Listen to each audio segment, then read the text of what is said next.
So I want to turn this into a loft object, so I'm going to need another line. And to do this, I'm just going to make a rectangle like that.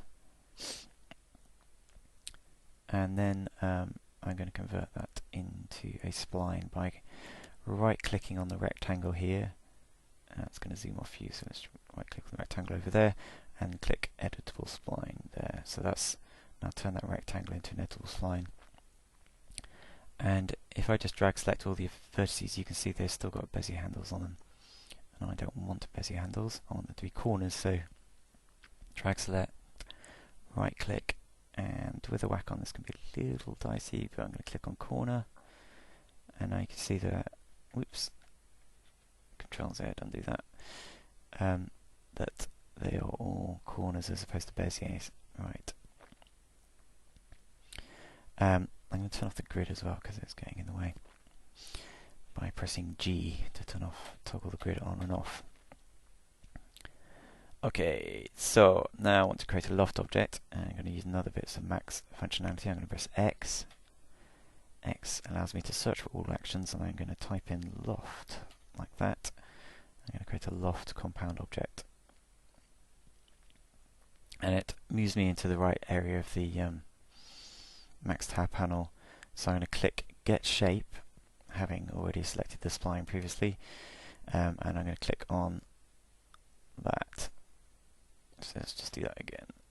So click on the spline, press X, type in loft, select the loft compound object, get a shape, click on the shape like that, and this is set to instance. So right click to turn it off,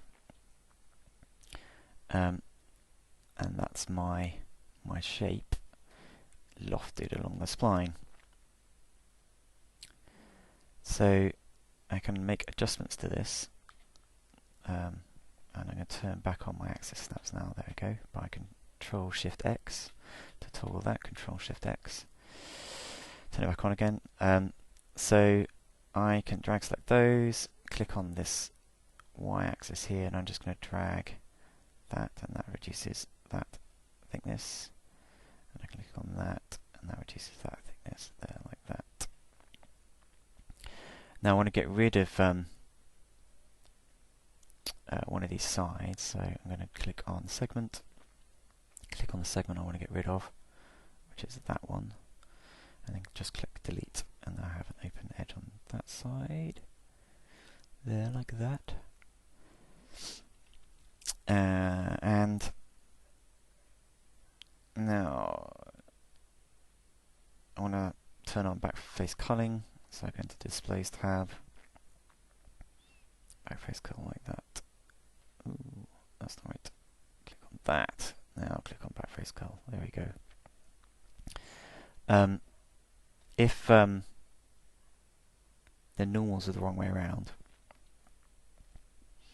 then you can click on the segment, right click, oops, let's drag this down a bit, right click, there we go, reverse spline, and you can see it flips the normals around like that. So depending on your spline direction, click on it, reverse spline again, it will flip the normals. You can also,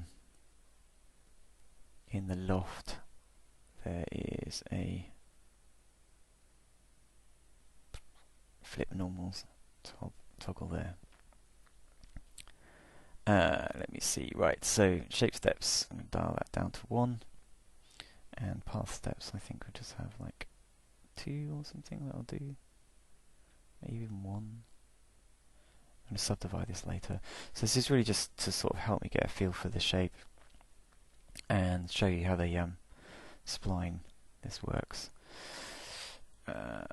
So what else we got? Oh, in Loft. So here we go. We're going to use the scale part, and I'm really running out of space here, so I'm just going to drag that down over there and drag that up over there. So we can scale both the X and Y axis, and you've got display X axis, display Y axis. So I'm just going to choose X. and I'm not entirely sure which one this is going to move, so I'm just going to click on the endpoint and drag it like that, and that is the one I wanted, like that. So I'm trying to scale the thickness of the loft, but not the depth of it. So we go back again. Again, right click on a vertex, turn it to a Bezier corner, and now I can just drag that handle around like that. I'm going to drag this up a bit.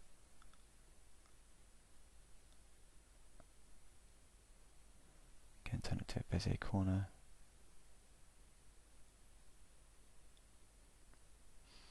Let's add another vertex in here.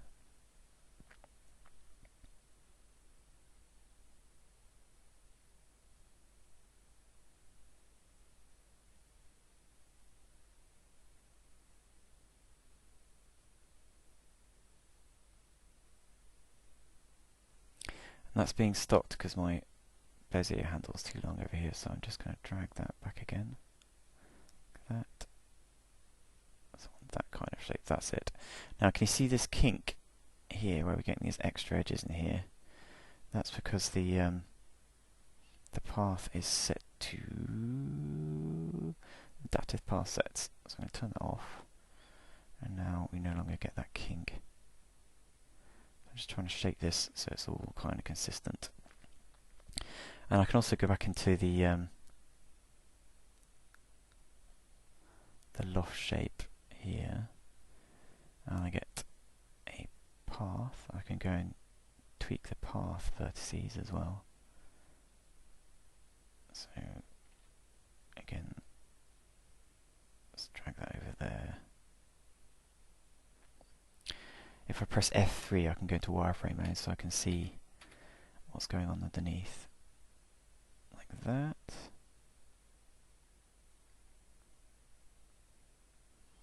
So I'm just trying to get my sides to line up a bit by dragging that all into place, and that will kind of do, I think. Yeah, like that. So we have that. And now I want to kind of get this fluting effect. So I'm just going to go back to the full spine, drag these two vertices here, click the uniform scale, make sure it's set to use selection center, and then I'm going to just use that one axis constraint, the x-axis, and I'm just going to drag that back to get that kind of shape.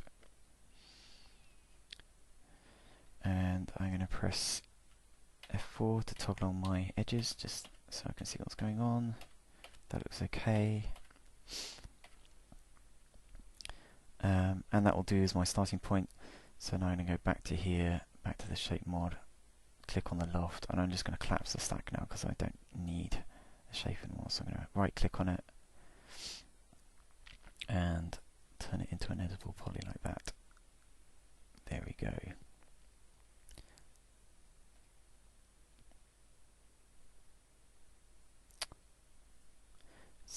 So that's the end of the first part of the video, and then we'll go and look at some of the modelling ribbon features.